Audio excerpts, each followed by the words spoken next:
Descoloca o programa aí, fazendo essa transmissão. Ok, vamos começar então. Vou passar aqui A vinheta. legal, eu passar um pouquinho, que a música é grande, né? E vamos ver se termina e depois vocês têm as saudações. Ok, então.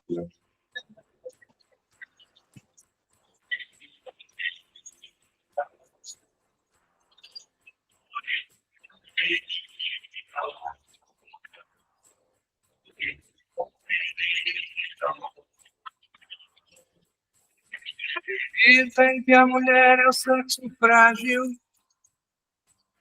mas que mentira absurda. Eu que faço parte da rotina de uma delas, sei que a força está com elas. A partir de agora, a Web Rádio Inclusiva e rádios parceiras passam a apresentar Segura, que lá vão elas. Segura, que lá vão elas. O melhor programa feminino do rádio. Apresentação e produção, Rosana Lago e Luciana Trindade. Segura, que lá vão elas, tratando especificamente do cotidiano feminino. A partir de agora, para você.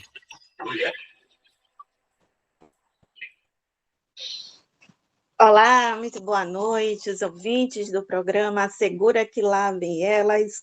É uma grande honra estar com vocês mais um sábado à noite, hoje, dia 18 de maio, dia que comemoramos também o dia contra o abuso, né, sexual e infantil contra crianças e jovens, né? É um dia, então, que a gente precisa ter a conscientização, a importância desse tema e falar disso. Para falar de tantos outros assuntos, esse é um programa que a gente abre espaço com uma utilidade pública, levando informações a todos vocês, ouvintes da Rádios Webs parceiras. Eu sou a Rosana Lago, sou apresentadora, junto com a Luciana Trindade. Me audiodescrevendo, eu sou uma mulher de pele branca, de cabelos castanhos, com mechas que estão abaixo dos ombros, tenho os olhos claros, estou usando um óculos de acetato transparente e uso uma camiseta cor-de-rosa, uma calça jeans. Estou sentada em minha cadeira de rodas aqui no ambiente do meu quarto. Atrás de mim tem alguns quadros decorando a parede. É um grande prazer estar com vocês e essas duas convidadas que hoje a gente tem no estúdio, não é, Luciana Trindade? Nós temos a doutora Renata Tibiriçá e a doutora Linduína Carneiro. Luciana, é com você. Boa noite, pessoal, ouvintes da Rádio Web Inclusiva. Prazer estar com vocês aqui mais um sábado com um tema tão importante e que vem sendo debatido aí a semana toda. Meu nome é Luciana Trindade, eu sou uma mulher de pele branca, olhos e cabelos castanhos, estou vestida uma blusinha na cor verde, com uma saia preta. Estou falando aqui da cidade de São Paulo e é um prazer receber aqui a doutora Renata Tibiriçá, e também a querida Liduína Carneiro, que é uma ativista e profunda conhecedora aí da pauta da pessoa com deficiência. Meninas, prazer em recebê-las. Joaquim, obrigada pelo comando e vamos lá, que a gente quer colocar o nosso papo aqui em dia. Então, vamos ouvir agora as nossas convidadas. Linduína, com você. Boa noite a todos. Boa noite a todos os ouvintes da rádio. Oi, Rô. Pode falar. Ah, tá. Obrigada. Boa noite a todos os ouvintes da Rádio Web. Uma grata, eu não sei nem por que fazer a descrição se a nossa imagem não vai aparecer, mas eu sou uma mulher de 59 anos, de cabelos longos cacheados, de pele parda clara, né, tenho olhos castanhos, o cabelo castanho já com um pouco grisalho, e sou mãe de um jovem autista de 29 anos, né? É isso. Sou advogada, sou ativista, por força a gente tem que ser ativista, né? Já sou advogada desde 1988, e a frase nossa de muito tempo é: a gente não tem um dia de paz, né?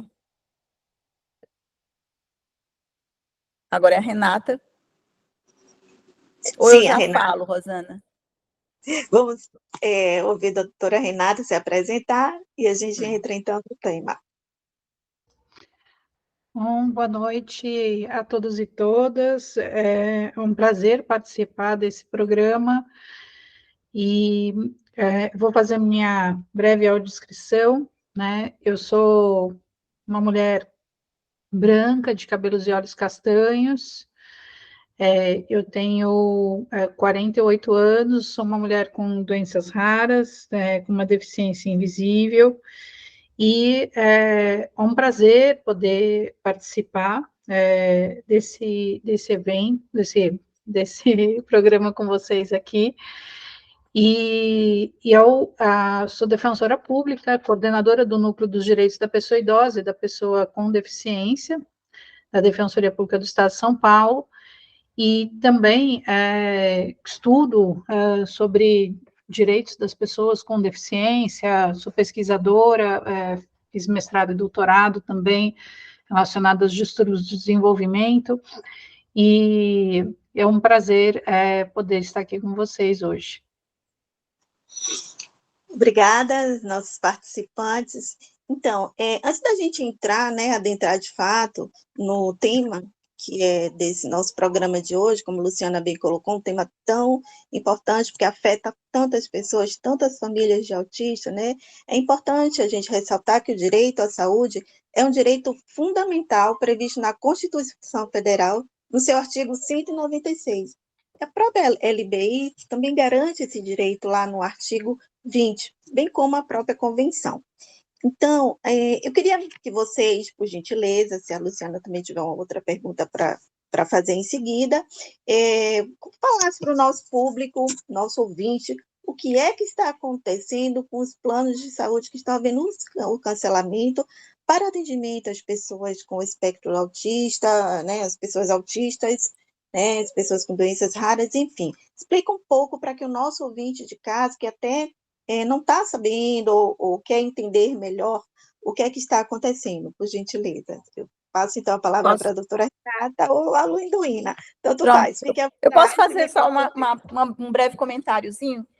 Claro. E a doutora Renata segue. A gente tem uma contradição muito grande.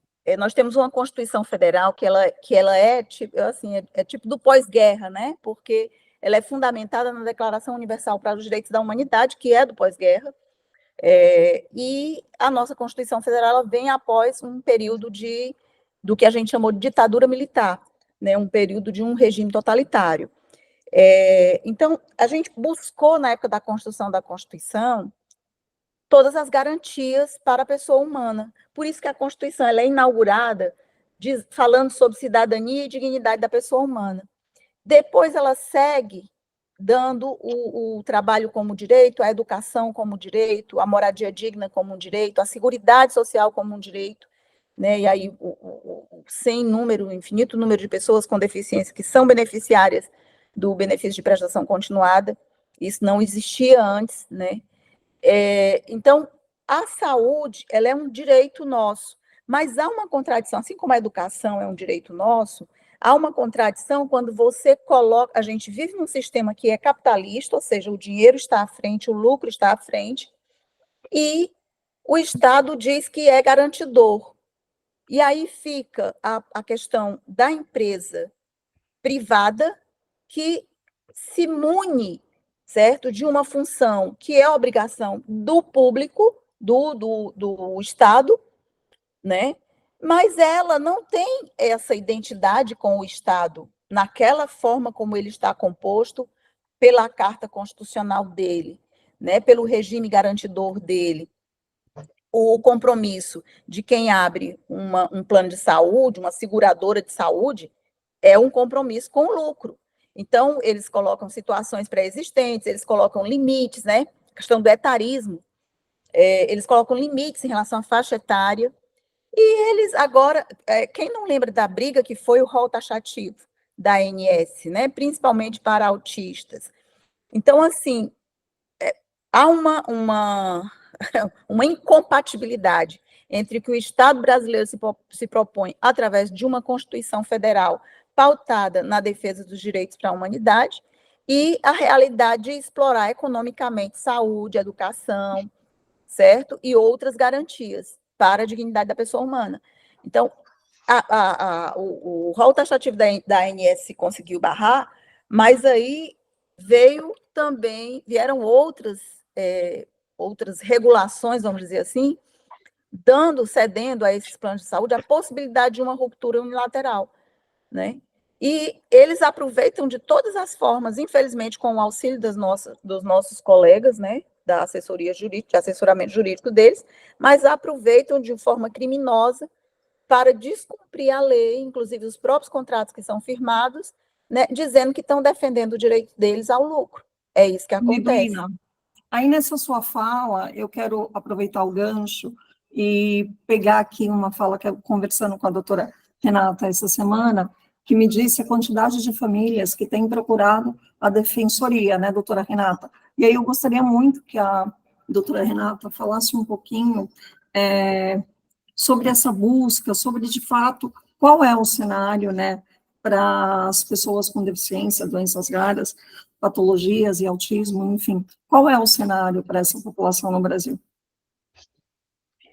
Então, Luciana, acho que é muito importante, né, o que também a doutora Liduína colocou aqui, né, porque a gente percebeu que, de um tempo para cá, né, começou a mudar as pessoas que procuravam a defensoria e que normalmente elas não tinham plano de saúde, né, mas elas começam a ter planos de saúde. E assim, a gente percebe que é bastante difícil para essas pessoas, inclusive, custearem esses planos, né? Então, a gente começa a perceber essa mudança, e eu acho que isso tem uma relação direta também com o sistema único de saúde, né, que não vem garantindo, de fato, o atendimento adequado para as pessoas com TEA, com pessoas com doenças raras e no geral, né, e isso acaba que as pessoas elas vêm buscar a defensoria agora por conta de não conseguir, às vezes, o atendimento adequado também pelo plano de saúde, ou então que elas não conseguem, né, de fato, mais ter nem o plano, né, porque o plano ele foi rescindido, né, então a gente começou a receber várias pessoas reclamando da rescisão, isso está pipocando em várias unidades da defensoria, e nós, como coordenadores de núcleo, e aqui eu não atuo sozinha nesse sentido, porque a gente atua, quando a gente fala de plano de saúde, a gente atua em conjunto com o núcleo de defesa do consumidor, né, porque a gente está falando de uma relação do consumidor, né, e a gente se preparou, né, para poder receber essas pessoas e poder prestar o atendimento imediato, né, já podendo ingressar com ação para poder buscar garantir o atendimento adequado. Excelente, doutora. Aí eu acho que a Rosana tem uma pergunta que é importante, porque eu acho que reflete muito também o que as famílias estão sentindo nesse momento, né? Sim, Lu. Na verdade, qual é o impacto? Eu vou fazer essa pergunta para a doutora Liduína. Qual é o impacto emocional e social que o cancelamento dos planos de saúde tem sobre a família desses pacientes? O adoecimento, eu estava, assim, enquanto você formulava a pergunta, era a sequência, né, do meu pensamento, do meu raciocínio. O adoecimento mental, certo? Ele é certo. Não é à toa que a gente vê situações aí, muitas situações, infelizmente, de suicídio, principalmente de mães, certo? Ou de assassinato do filho seguido de suicídio, como vimos agora recentemente, triste, né? E não dá para julgar uma mãe dessa numa situação de desespero, certo? E esse adoecimento, ele é fruto de todo esse peso no exterior, né? Como a própria LBI diz, o ambiente é adoecedor, um ambiente de cobrança, um ambiente de culpa para essas mães, certo? Não ganhou dinheiro suficiente para manter o filho, né? Um Estado que diz que cumpre a assistência, mas nós temos dificuldades até para diagnóstico de autistas pelo sistema público, acompanhamento de autista ainda sendo feito como um acompanhamento de doença única exclusivamente, né? E autista, eu repito, nunca deveria ser um paciente considerado apenas pela psiquiatria, apenas como doença mental, né? Realmente, o autismo é desafiador, uma situação complexa, como a colega Luciana, como a colega Renata Tibiriçá disse, no começo da fala dela, né, que ela tem uma condição rara, que é uma condição invisível. Então, a maioria dos autistas também tem uma condição invisível. E algo que me preocupa, doutora Renata, é que o direito à saúde, o direito à educação, não só na Defensoria Pública, mas também dentro do Ministério Público, seja como direito consumerista. Isso me preocupa do ponto de vista técnico, certo? Eu não aceito, eu sempre discuto aqui, discuto com os colegas que fazem parte da ANPID, discuto com amigos, né? Que eu só posso ter essa discussão com amigos, senão o povo vai me processar. Mas é porque está errado. A gente sabe que a quantidade, a demanda, né, para o MP e a demanda para as defensorias, ela é muito grande, muito maior do que esses órgãos poderiam suportar, exatamente por conta dessas contradições e dessa desassistência generalizada, né? É terrível, assim, assim que a LBI foi anunciada, ainda sem vigência, a gente tenha ação dentro do STF para barrar o acesso à educação, né? E aí, quando você vai discutir isso na prática diária dessas dificuldades, junto a esses órgãos, eles encaixam como direito consumerista. Não é para ser dessa forma. Essas garantias, elas são constitucionais. Então, assim, tem que ser, desde sempre, questionado dessa forma, certo? E evitar, porque você não tem como voltar, assim, a pessoa adoecida mentalmente, ela tem até como ter o suporte, medicação, se for o caso, né, e o amparo terapêutico, e ela retornar. Mas tudo que ela perde durante a fase de adoecimento mental dela, ela não retoma. Então, assim, não tem preço, certo, que se meça para dizer, eu vou entrar com uma ação contra o Estado, contra o plano de saúde, contra o sindicato dos estabelecimentos de ensino, contra a ANS, contra todo mundo, certo? Menos o Papa, que a gente tem um Papa muito bom, e vou pedir a eles 15 bilhões de dólares. Isso vai suprir. E não vai. Então, eu vou pegar aquela pessoa para quem eu capitalizei tudo isso, que fez o mal, que assinou, que estava com a caneta na mão, e vou matar de alfinete.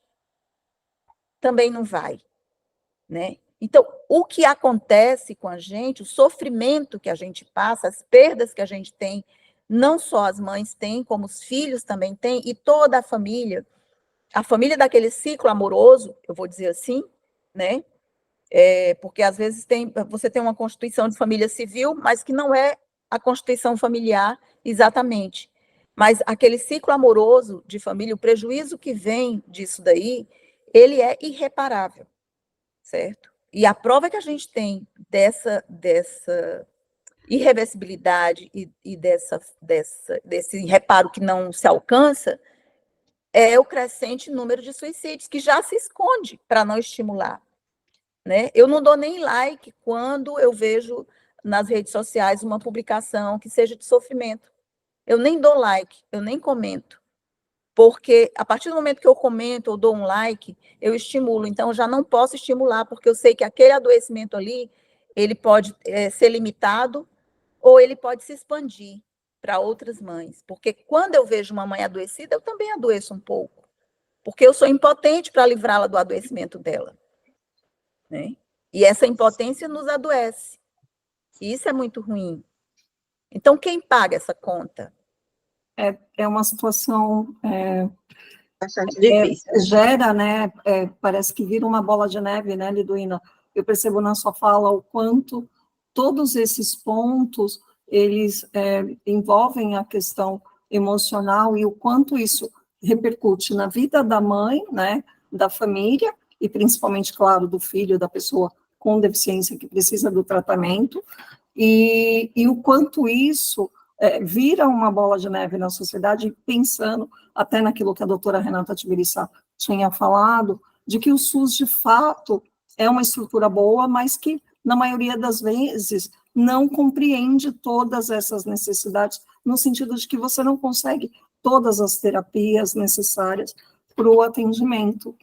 E, Rosana, eu vou passar a fala para você, porque eu acho que você tem uma pergunta importante para a doutora Renata, né? Tem uma pergunta para ela, mas só complementando, na fala da doutora Renata, ela disse que as famílias estão cada vez mais buscando, né, os planos de saúde, porque justamente falta no SUS esse atendimento mais amplo, mais especializado. E aí se esbarra, né, agora com essa situação de cancelamento. Doutora Renata, a gente tem uma pergunta aqui de uma pessoa queridíssima, não é Liduína, vou falar o nome dele, você sabe quem é o doutor Joelson Dias. Ele mandou uma pergunta. Grande Joelson. Um abraço para o doutor Joelson, grande jurista.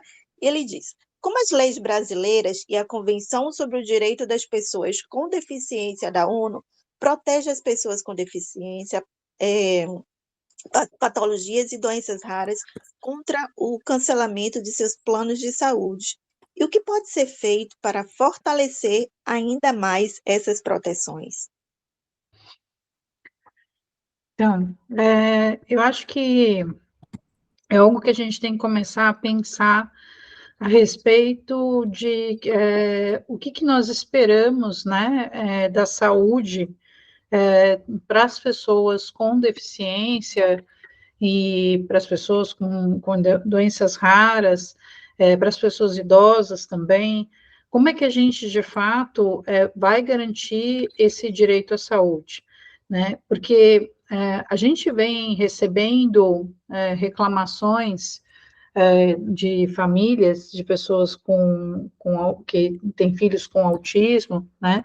E depois a gente chegou aí e tomamos também providências jurídicas em relação a isso, né?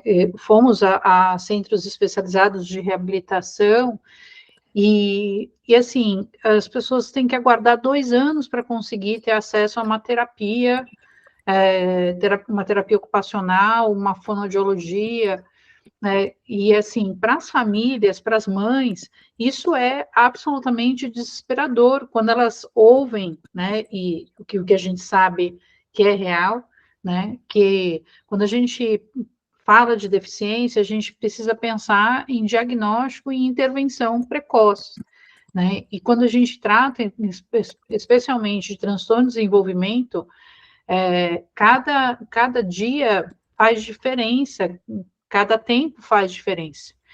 E eu acho que isso, né, causa uma angústia enorme, né, nas mães, né?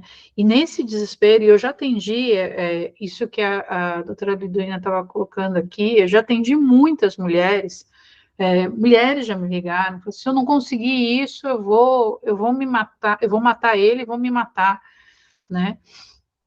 Então, assim, é desesperador. Você vê seu filho, né, ou sua filha, que precisa de um atendimento e você não consegue garantir que ele tenha esse atendimento porque o SUS não fornece e você não tem condições.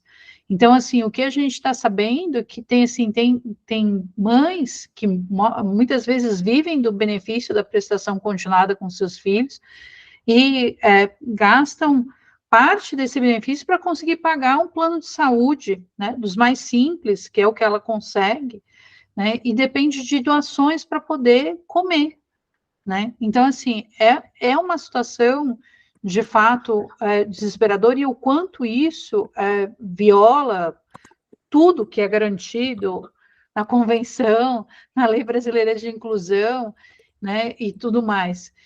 Então, e aí, de repente, aquele plano de saúde que é pago com imenso sacrifício, vem alguém dizer que agora ele está rescindido e que você vai ficar sem nada, né? E aí você volta para aquela situação de que você tem que começar tudo de novo, né?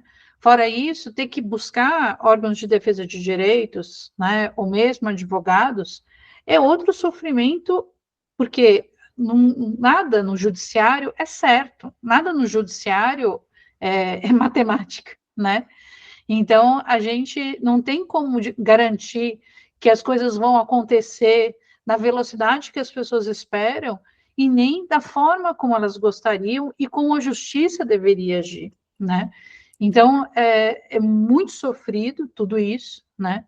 E a gente precisa, de fato, pensar que saúde que a gente quer, que direito à saúde a gente quer, de fato, garantir para as pessoas com deficiência, para as pessoas com autismo, para as pessoas idosas, para as pessoas com doenças raras, que a gente sabe que dependem muito, né? Não é para se normalizar. A reabilitação, para a gente, não é para se normalizar, mas é para poder conseguir continuar vivendo, tendo qualidade de vida, ter condições de poder fazer o que a gente sempre faz, né? Para uma criança poder brincar, para uma pessoa conseguir trabalhar, né? Então, assim, a gente precisa dessas terapias, e normalmente são terapias que não é simplesmente um remédio que você toma e depois você vai comprando na farmácia, né? Você precisa ter isso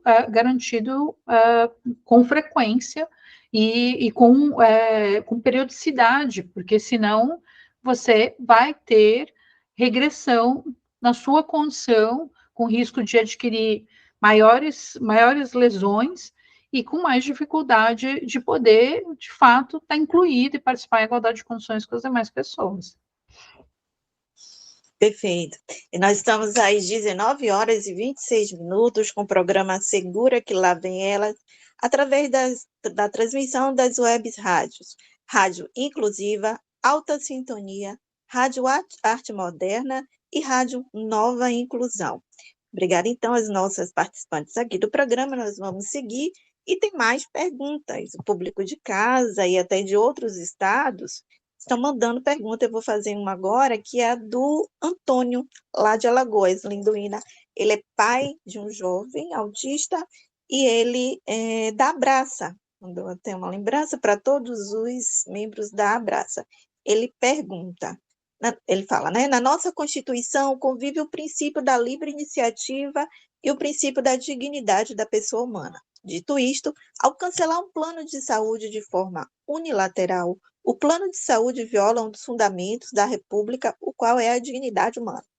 No artigo 1º, inciso 3. Portanto, ele pergunta, quais são os freios inibitórios ou remédios jurídicos que podem as pessoas com deficiência ou doenças raras usarem para se defender juridicamente?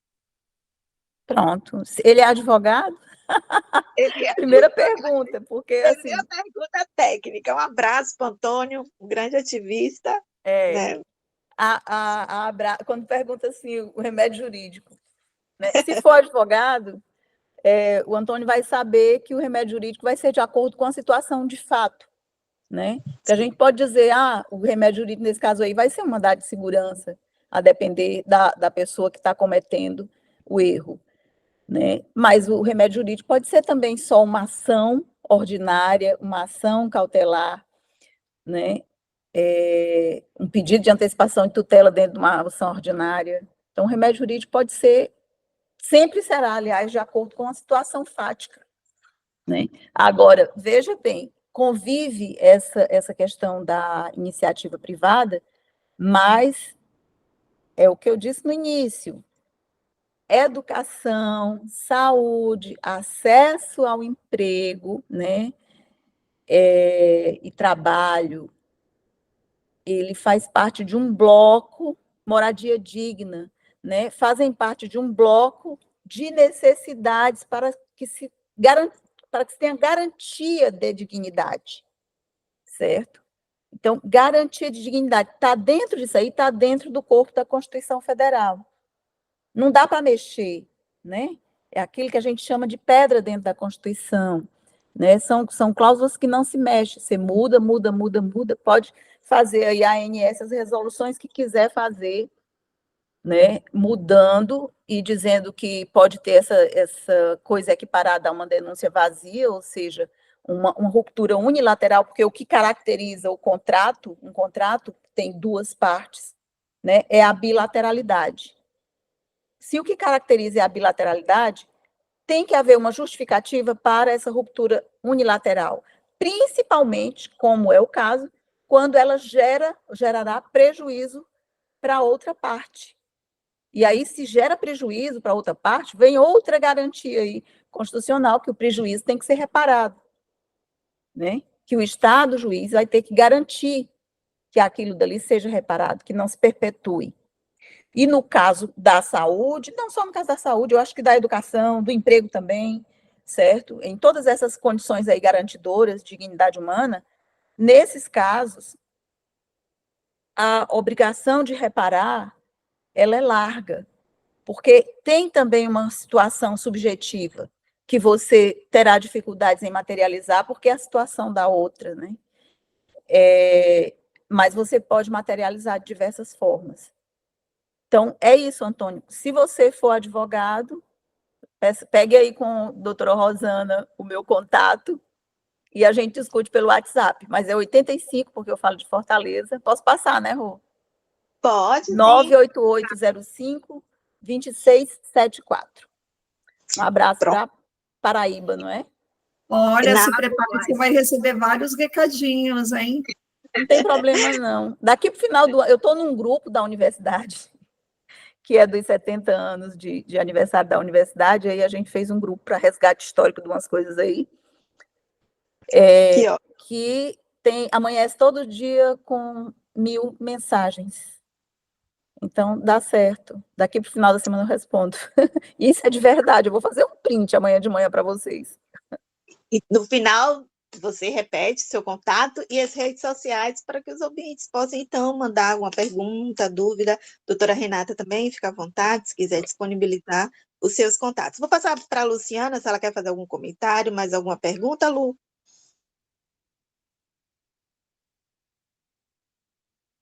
Olha, eu falando com o microfone fechado.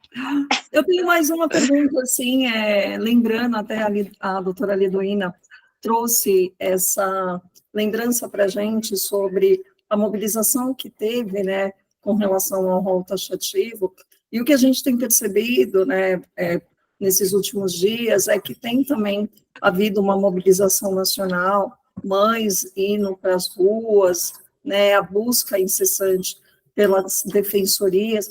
E aí eu queria entender, doutora Renata, como é que essas famílias podem, coletivamente, buscar a justiça para que se haja, de fato, uma reparação, no sentido de que, olha, eu vou entrar na justiça, mas vocês precisam garantir o meu tratamento até que se saia uma decisão. E aí eu gostaria muito de ouvir um comentário, de fato, da doutora Renata de Perissá, em seguida da doutora Lidoína. Então, Luciana, a gente tem orientado nesse primeiro momento, né, a ingressar com ação individual, né, até porque a possibilidade de discussão em especial, né, está sendo no sentido de verificar, são alguns argumentos que podem ser utilizados, né, mas um deles é discutir o fato, né, de que não houve um aviso no prazo que é previsto pela resolução normativa da ANS. A segunda coisa, que eu acho que é a mais importante do que até discutir a questão do aviso, né, é a questão da manutenção do tratamento, do atendimento, né, para que ele não seja rompido e tem uma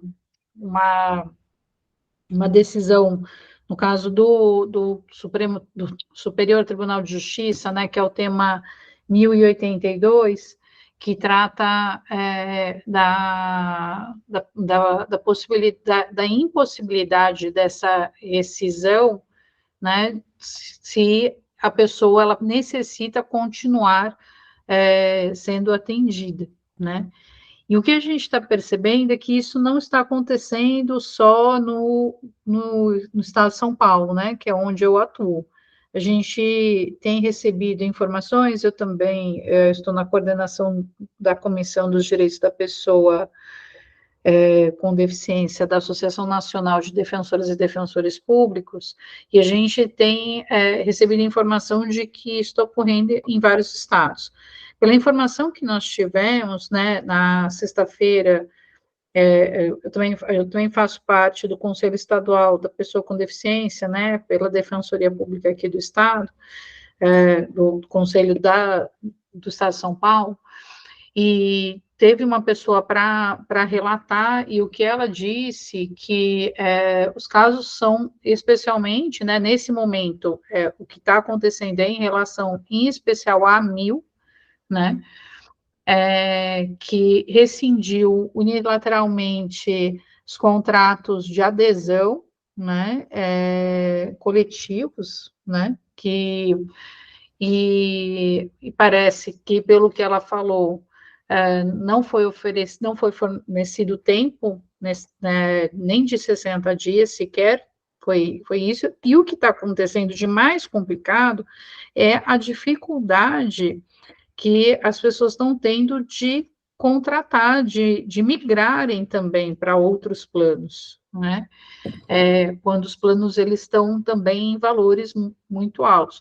Acredito que, não sei se vocês, mas aconteceu comigo, né, de um aumento, assim, extremo em relação ao plano. Comecei a receber muitas ligações também para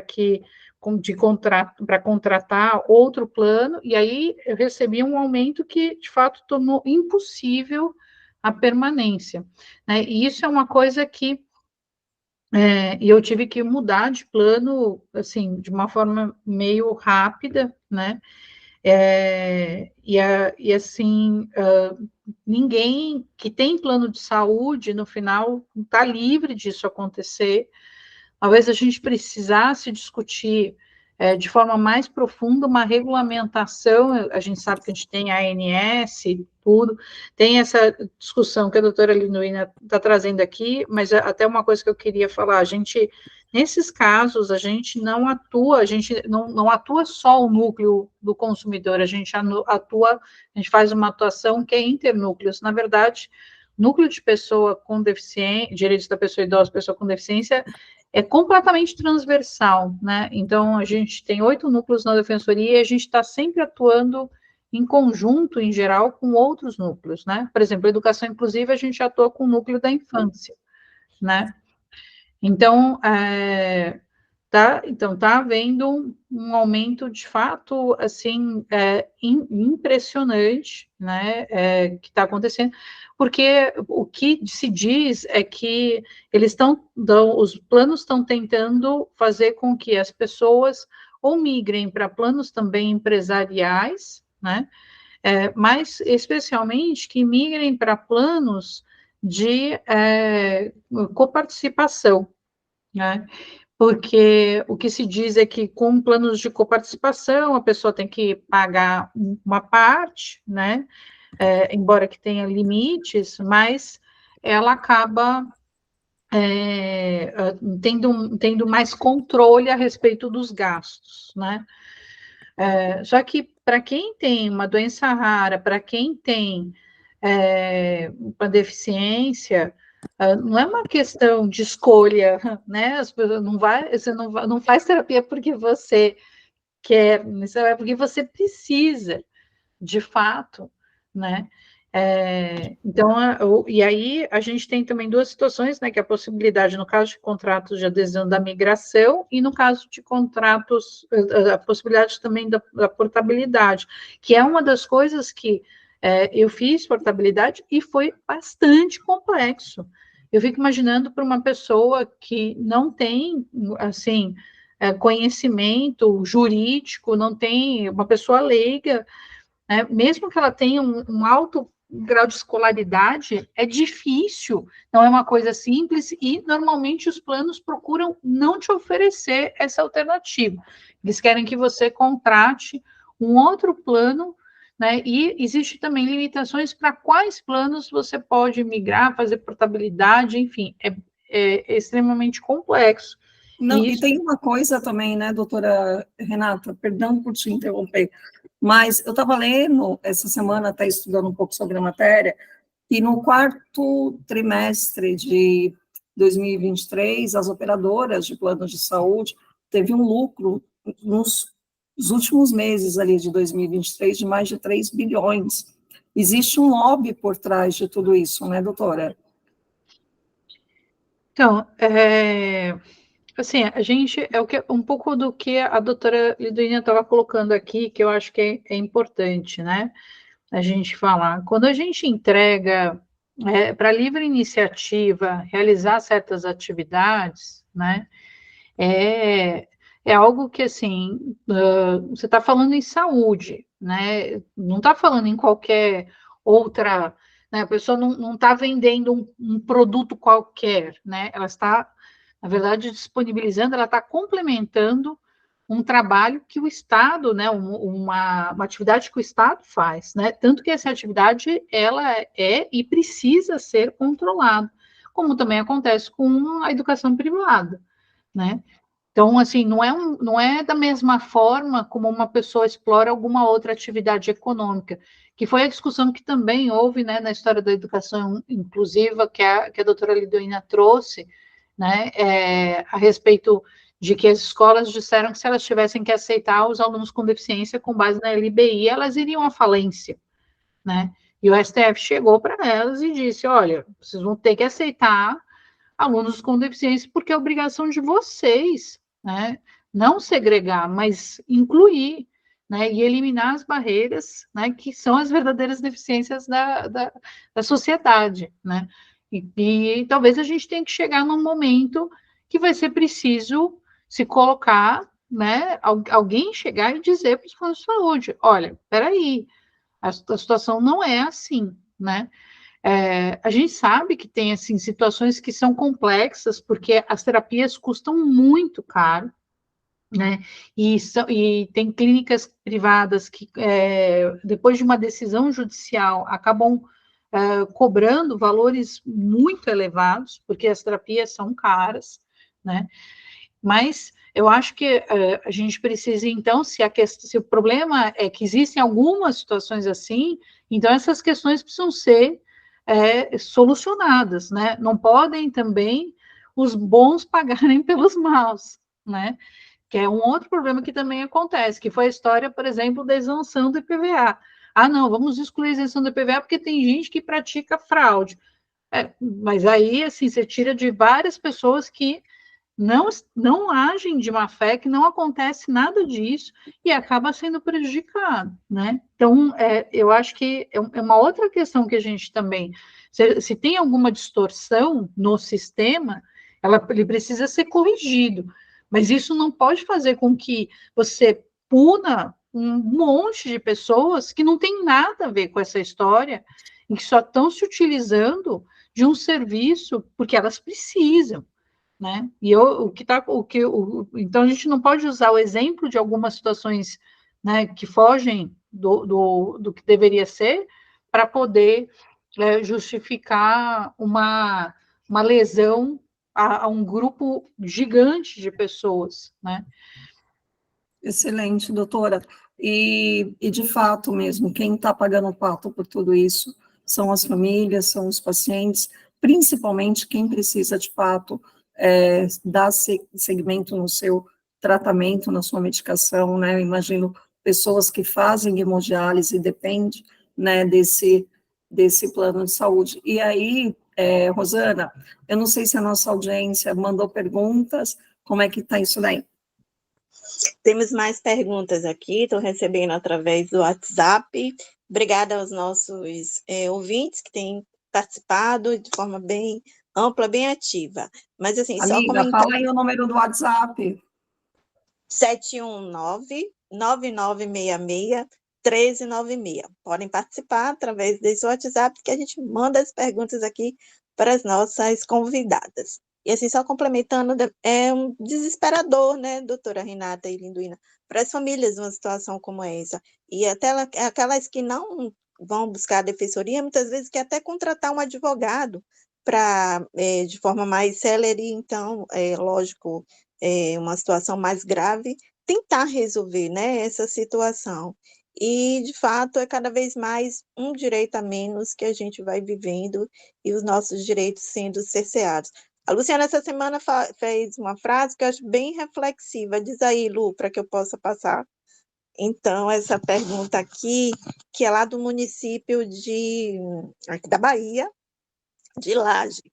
Então, a pessoa pergunta: como é, Luciana, a sua frase? Fala aí para a gente, que eu achei bem reflexiva e que cabe, então, para a gente poder tomar isso como um movimento, gente, porque não dá. Assim como a gente não aceitou, né, o retrocesso do direito à educação, a saúde também não dá para aceitar.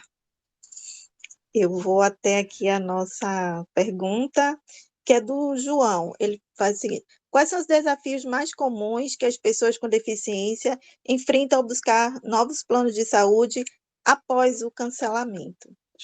A doutora Renata falou um pouco, mas eu passo para a Linduína, então, complementar. Eu acho que o problema de você... Tem um questionário que você responde, né? Então, não vou falar nem na comunicação que existe de um plano de uma empresa para outra, porque eles devem buscar essas informações. Mas existe um rol que você declara se você tem condições pré-existentes, né? E aí, em que pese que o autismo não é uma doença, mas, de regra, autistas têm muitas condições pré-existentes, né? Condições do trato digestório, se tem muito, assim como, por exemplo, pessoa com síndrome de Down costuma ter problema cardíaco, né? Então, fica complicado você colocar que é uma condição que você já nasceu com ela, né? E essa mudança, o que eles estão fazendo de oferta agora é aumentando, você muda o plano e eles aumentam, botam para coparticipação, mas aumentaram também a taxa de coparticipação para 1/3 do valor de cada tratamento, de cada consulta, né? Isso em pais que já têm que suplementar tudo na vida dos filhos, quando são filhos com deficiência, é um peso grande, né? E aí, em cadeia, desarranja outras formas, que é a logística da família, entendeu? A questão econômica da família, que é desarranjada. Os planos de saúde estão tão bem que eu vi esses dias o anúncio de uma faculdade de medicina, uma universidade de saúde, tipo isso, por um deles, né? Então, eles já estão remunerando mal os médicos, procuram gente recém-formada e sem muita qualificação, ainda sem a residência, tarará, ou quem não queira fazer a residência, para pagar menos, para atender durante menos tempo e passando sempre o tipo de exame na anamnese, que não dá tempo de fazer, né, porque são 15 minutos, mas os exames mais baratos, e dispense o paciente para atender apenas quando for um caso grave. Então, isso é muito complicado, e é uma orientação de um dos planos de saúde, por exemplo, né, que eu cheguei a proibir minha filha de ir, na época que ela estava ainda 6 meses esperando para a prova da residência, o resultado da prova, tipo isso, e eu disse que ela não fosse, porque não estava precisando, e não fosse trabalhar naquilo dali, não.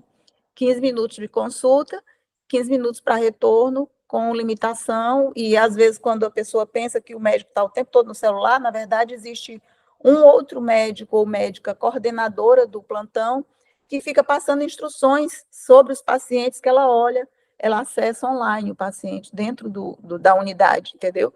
Então, assim, autistas de regra, né, quando são crianças, aí vem aquela indicação para fazer fono, porque tem a questão da fala, para fazer exercício, para auxiliar na questão motora, né, porque os meninos têm umas dificuldades motoras, etc. E o neuro, que está cada vez mais raro, né, encontre um neuro no Brasil para atender com pelo menos 2 meses de espera de consulta. É difícil. Não vou nem questionar aqui o preço das consultas, mas, assim, tudo fica mais difícil. Eu acho que o melhor caminho para nós, já que a Luciana colocou aqui que um deputado está propondo a CPI, eu acho justo que se tenha uma CPI, porque há 4 anos, quando a gente teve a pandemia, quem sustentou a população, evitando que se morresse mais, foi o SUS. Então, que se faça mesmo uma CPI e que levante tudo o que esses planos privados que recebem os tubos de dinheiro, mas não querem devolver o tratamento de saúde necessário para a população que está comprando aquilo dali como saúde, que eles respondam por essa conta, porque é muito fácil eles fazerem um cálculo raso sobre o que é ganho e o que é perda na expectativa que eles têm de lucro. Certo? Então, merece uma CPI, aí para o povo que não é do direito, porque a regra no direito é que a gente não entenda muito de contábil, né? Então, que se faça um levantamento sobre esse lucro e que se coloque isso e coloque como principal bandeira o fortalecimento do SUS, porque é o SUS que sustenta a gente com vacina, é o SUS que sustenta com pesquisa.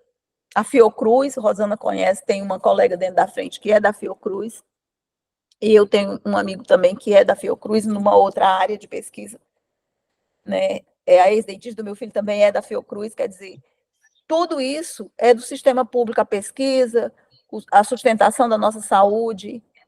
Quando você tiver um acidente aqui, o melhor hospital para atender você num acidente automobilístico, ele é público.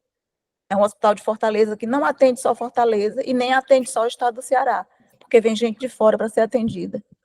Mas ainda se fala mal, ainda se fala em superlotação, em fila de espera dentro do SUS. É claro, se é um sistema que é pouco alimentado, certo? Que tem poucos concursos, que tem hoje muitas terceirizações, toda essa fragilização de dizer que o que é público não presta, o público não é de ninguém, isso fica no inconsciente das pessoas para realmente não se identificarem com o que é para todas as pessoas, né? Você se preocupa com o que é para você, e isso é ruim. Quando eu tenho essa preocupação que eu tenho que me importar com a minha vida, então eu jamais vou alcançar a dor de uma mãe que, na mesma situação de maternidade que a minha, não tem o mesmo suporte ou as mesmas condições materiais que eu tenho. E isso fica difícil.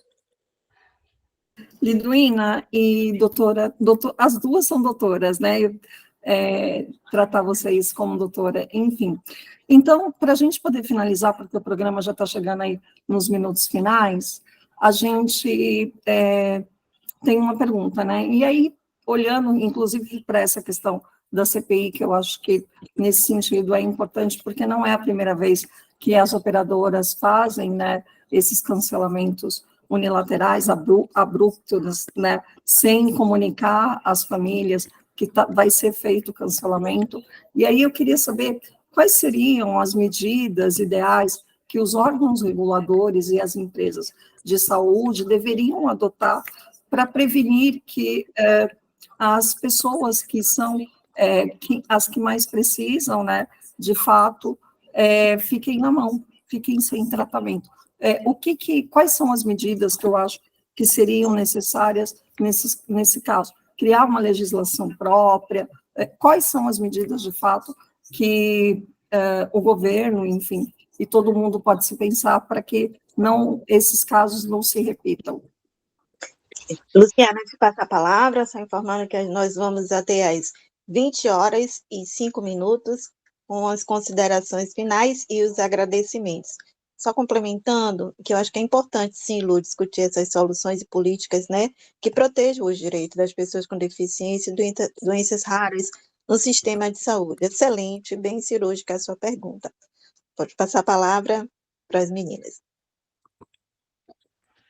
Então, eu acho que, assim, é essencial, né, que, de fato, exista, considerando que está sendo utilizado isso em larga escala, né, de uma forma, inclusive, até indiscriminada, né, porque a informação que a gente tem é que não está atingindo só pessoas com deficiência, né, está atingindo pessoas com ou sem deficiência, todas as pessoas que têm aquele contrato estão tendo seus contratos rescindidos, né, a gente ainda está fazendo um levantamento para verificar se de fato acabou atingindo mais pessoas com deficiência do que pessoas sem deficiência, ou seja, isso é uma coisa mais direcionada, especificamente, que poderia configurar uma situação de discriminação, mas as informações que nós temos até o momento, inclusive que foram trazidas, né,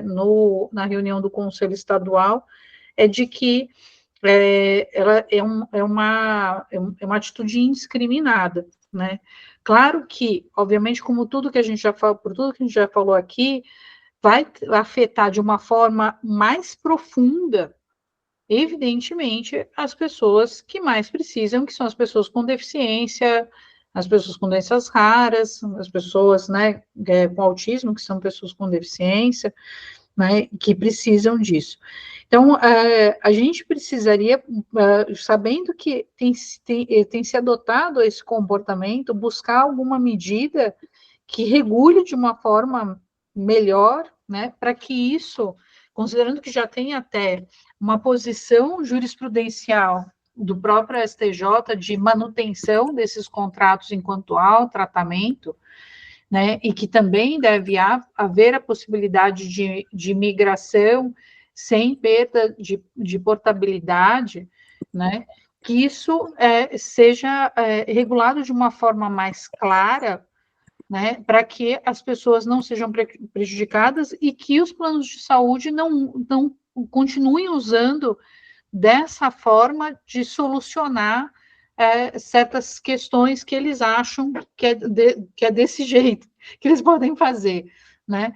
Porque a gente precisa, de fato, ter um cuidado aí, porque isso tem um impacto muito profundo sobre a vida das pessoas, né? Não pode, a gente não pode simplesmente ignorar que isso está acontecendo em larga escala, né? Porque está acontecendo para todas as pessoas naquela situação, e eles mesmos admitem, não, a gente fez isso para todas as pessoas. Quer dizer, estão forçando as pessoas mudarem de plano, né? E a gente precisa também saber se está havendo dificuldades de fato na contratação de novos planos para as pessoas com deficiência, para as pessoas com autismo, para as pessoas com doenças raras, né, e aí tem uma questão que a doutora Liduína também trouxe, que é importante, né, porque sempre vai pela lógica de doença e não pela lógica de deficiência, né, então, considerando que as situações que caracterizam deficiência, na verdade, elas são doenças, e com isso você acaba restringindo diversos acessos, né? Porque você vai ter que, se a pessoa não conseguir fazer portabilidade, não conseguir fazer migração, ela vai ser submetida a toda carência novamente, e isso tem um impacto absurdo, né, sobre as pessoas com deficiência e doenças raras. Então, acho que a gente precisa, de fato, que os órgãos reguladores, a gente precisa exigir isso, né, do governo, do poder público, para que ele se atente a isso, né, e tome providências para que os planos de saúde não se utilizem desse tipo de prática, né, para colocar as pessoas nessa situação contra a parede, praticamente, que é isso que está sendo feito, né, e colocando elas em risco, inclusive, para a própria saúde e para a própria vida. É sempre do lado mais frágil, né, Renata? Porque tem o etarismo também, então Sim. pega pessoas com deficiência e pessoas idosas. Sim. Com certeza, e é isso que a gente também percebe que acontece, e a gente atua pelos dois públicos aqui, né? Então, torna as coisas muito difíceis. Na verdade, as pessoas idosas já sofrem com isso já faz muito tempo, porque com 59 anos o plano aumenta, né? E isso depois começa a ter aumentos, né? Porque não pode haver aumento por conta da idade, então eles aumentam tudo que eles podem com 59 anos. E isso é tratado de uma forma absolutamente, né, normal. Perfeito, doutora Renata. Nós estamos, então, encaminhando aos minutos finais desse nosso programa, tão importante, trazer esse tema que tá, assim, precisa ser mais, né, discutido, jogado mais luz sobre, por isso a gente abriu o espaço aqui, com muita honra, recebendo as duas, doutora Renata Tibiriçá e doutora Linduína Carneiro, já agradecendo a participação de vocês.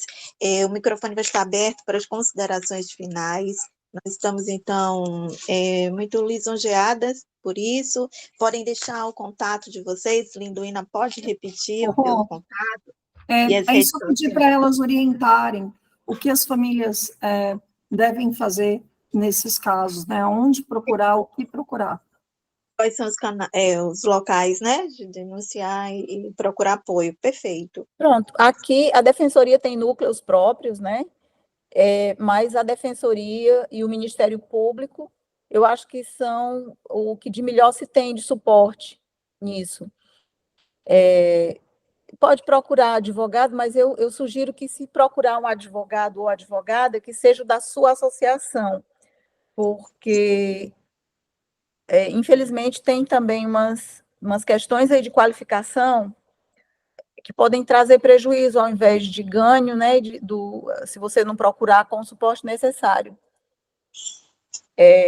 Eu já deixo novamente para quem quiser fazer perguntas, né, o meu WhatsApp, ou basta o da Rosana, manda para a Rosana manda para mim. Não, eu prefiro que você... Estou começando a me arrepender, mas é 85, que é o código de área aqui de Fortaleza, e 98805-2674. Nas redes sociais, o Instagram, eu praticamente não uso o Facebook por tabela, mas não vou mais quase ao Facebook. Linduína R. Carneiro, tudo junto.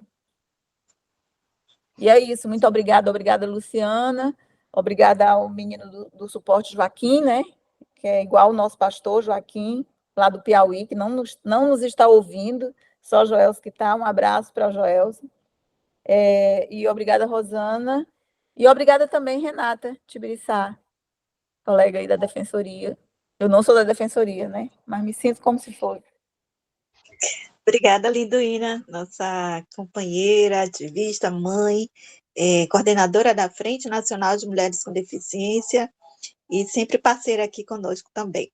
Doutora Renata, obrigada pela sua presença, suas considerações, e ao final, Luciana faz os nossos agradecimentos. Então, quero agradecer o convite de vocês, foi, de fato, passou muito rápido, né? Mas foi uma conversa muito importante, eu acho que, né, para as pessoas saberem e se situarem com o que está acontecendo, né, e o que elas podem fazer. E aí eu queria deixar aqui que a gente tem hoje, né, defensorias públicas no país inteiro, para poder localizar, né, pensando que a gente pode ter acesso aqui de pessoas de vários estados, para poder localizar o acesso, né, para poder como marcar, agendar a defensoria, procurar os sites das defensorias públicas, né, colocando defensoria e o Estado vai encontrar com facilidade, né, e aqui na Defensoria de São Paulo, os agendamentos, eles podem ser feitos de forma remota, pelo site da Defensoria Pública, que é www.defensoria.sp.def.br, e podem também ser feitos pelo 0800 773 4340, E eu deixo também, né, o e-mail do núcleo, esse núcleo que eu coordeno. Os núcleos aqui em São Paulo, eles atuam de forma coletiva, eles não atuam individualmente, né, porque a gente não teria condições, a gente tem a atribuição para o estado inteiro, seria absolutamente impossível atuar em todos os municípios, né? E então o e-mail do núcleo é idosoepcd@defensoria.sp.def.br. Eu deixo também meu Instagram, que é @renata.tibiriçá, Tibirica, na verdade, né? Sem o C cedilha e o acento do A.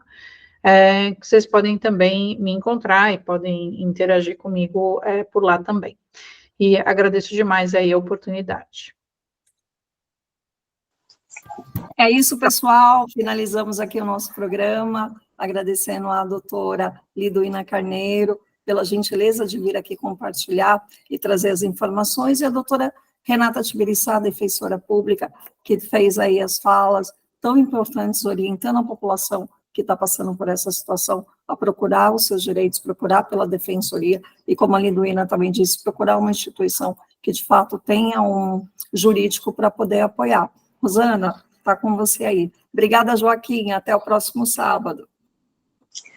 Obrigada a todos que estiveram com a gente essa noite, os nossos ouvintes. Até o próximo sábado. Fiquem com Deus. Que Deus abençoe todos vocês. Agradecendo mais uma vez a rádio, Web Rádio Inclusiva e Web Rádio Parceira. Até o próximo sábado. Boa noite.